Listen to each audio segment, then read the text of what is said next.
महाभारत की अमर कथा में कर्ण एक ऐसे योद्धा हैं जिनका जीवन रहस्य संघर्ष और बलिदान से भरा है।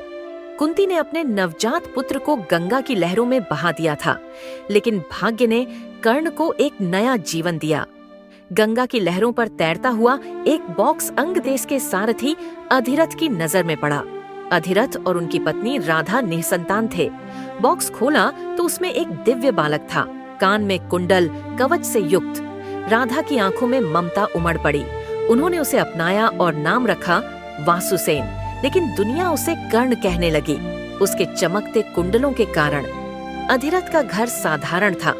कर्ण बचपन में नदी किनारे खेलता, लेकिन उसके अंदर एक योद्धा की आग जल रही थी। वह सूत पुत्र कहलाता, पर उसकी आंखों में राजसी ठाठ था। राधा उसे प्यार से पालती, अधिरथ उसे घोड़ों की देखभाल सिखाते।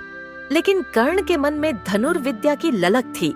वह सोचता, मैं योद्धा बनूंगा, दुनिया को अपनी शक्ति दिखाऊंगा। जैसे जैसे कर्ण युवा हुआ, उसकी महत्वाकांक्षा बढ़ती गई। वह हस्तिनापुर पहुंचा, जहां पांडव और कौरव द्रोणाचार्य से शिक्षा ले रहे थे। कर्ण ने द्रोण से प्रार्थना की, गुरुदेव मुझे धनुर्विद्या सिखाइए। लेकिन द्रोण ने मना कर दिया। बोले, मैं केवल क्षत्रिय और ब्राह्मणों को सिखाता हूँ, तुम सूत पुत्र हो, तुम्हें यह विद्या नहीं मिल सकती। कर्ण का दिल टूटा, लेकिन उसने हार नहीं मानी। वह सोचता रहा, मेरा जन्म क्या मेरा भाग्य तय करेगा। निराश कर्ण ने सुना कि भगवान परशुराम, जो केवल ब्राह्मणों को शिक्षा देते हैं, जंगल में रहते हैं। कर्ण उनके पास पहुंचा और झूठ बोला, गुरुदेव मैं ब्राह्मण हूँ, मुझे अपनी शिष्यता में लीजिए। परशुराम ने उसकी आंखों में समर्पण देखा और स्वीकार कर लिया। कर्ण का शिक्षा काल शुरू हुआ। परशुराम ने उसे धनुष चलाना, युद्ध की रणनीति और दिव्य अस्त्रों का ज्ञान सिखाया। कर्ण दिन रात अभ्यास करता और परशुराम का सबसे प्रिय शिष्य बन गया।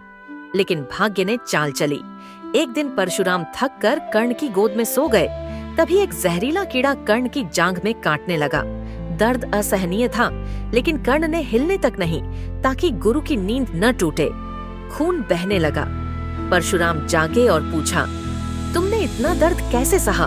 कर्ण ने सच कहा, मैं सूत पुत्र हूँ, लेकिन योद्धा हूँ। परशुराम क्रोधित हो गए। बोले, तुमने झूठ बोला, केवल क्षत्रिय इतना दर्द सह सकता है। मैं तुम्हें शाप देता हूँ, जब तुम्हें मेरी विद्या की सबसे ज्यादा जरूरत होगी, तब तुम उसे भूल जाओगे। कर्ण ने विनती की, लेकिन शाप हो चुका था। वह लौट आया, मन में एक छाया लिए। यह सफर हमें सिखाता है कि मेहनत और समर्पण से कुछ भी हासिल हो सकता है, लेकिन झूठ की कीमत चुकानी पड़ती है। कर्ण का जीवन अब दुर्योधन से मिलन और कुरुक्षेत्र की ओर बढ़ने वाला था।